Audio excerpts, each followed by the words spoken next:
हयातीत कधीही कुठंही कैदेत नव्हते हे पहिलं लक्षात असू द्या.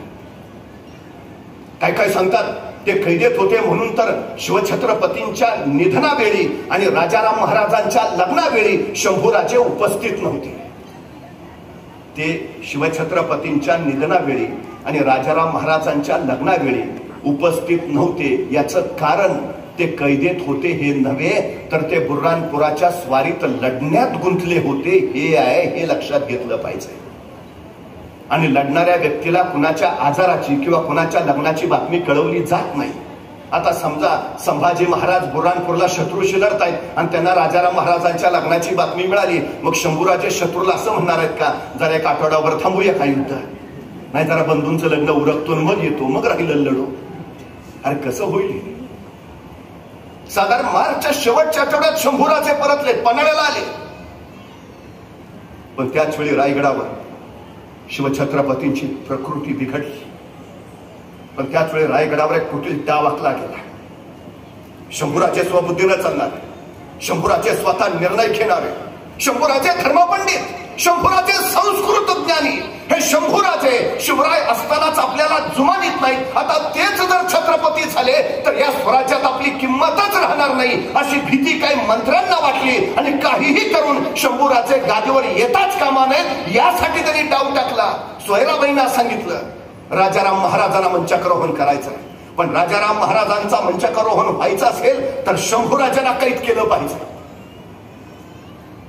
शिवछत्रपतींचं निधन झालं.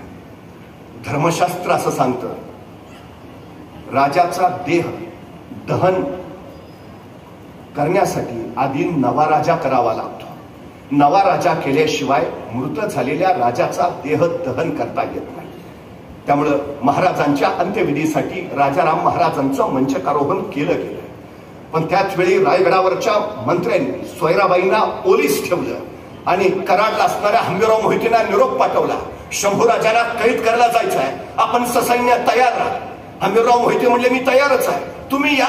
मंत्री उड्याच मारत निघाले, कराडला पोहोचले, इथंच हंबीररावांनी डाव उलटवला, आल्याच मंत्र्यांना कैद केलं, काढण्यात चढवल्या आणि सरळ हे मंत्री संभाजी राजांच्या पायावरून घातले आणि कडाडले. हंबीरराव राजा जाऊन अजून 11 दिवस नाही झाले आणि त्यांच्या पोटच्या गोळ्याला कैद करायला आली. ही घ्या नादान हरामजाद सगळे ताब्यात, सगळे फितूर काहीच.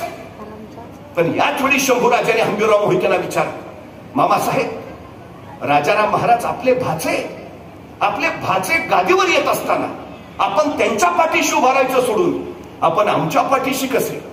त्यावेळी हंबीरराव मोहिते म्हणाले की या कटाची सगळी माहिती सोयराबाई राणी सरकाराने आम्हाला आधीच दिली होती आणि सांगितलं होतं शंभूराजांच्या केसालाही धक्का लागता कामा नये. पात्रे नावाच्या ब्राह्मणाला दिलेल्या दानपत्रामध्ये संभाजीराजे सोयराबाईंचा उल्लेख करताना लिहितात, स्फटिकाप्रमाणे निर्मळ मनाची माझी आई. आता संभाजी महाराज सोयराबाईंचा उल्लेख स्फटिकाप्रमाणे निर्मळ मनाची करतायत, तर आम्ही सोयराबाईंना कैकई का समजावं हा सगळ्यात महत्वाचा प्रश्न आहे, सगळ्यात महत्वाचा. पण एक गोष्ट तुम्हाला लक्षात घ्यायला हवी, छत्रपतींनी उभा केलेलं हे स्वराज्य काय परंपरागत नव्हे.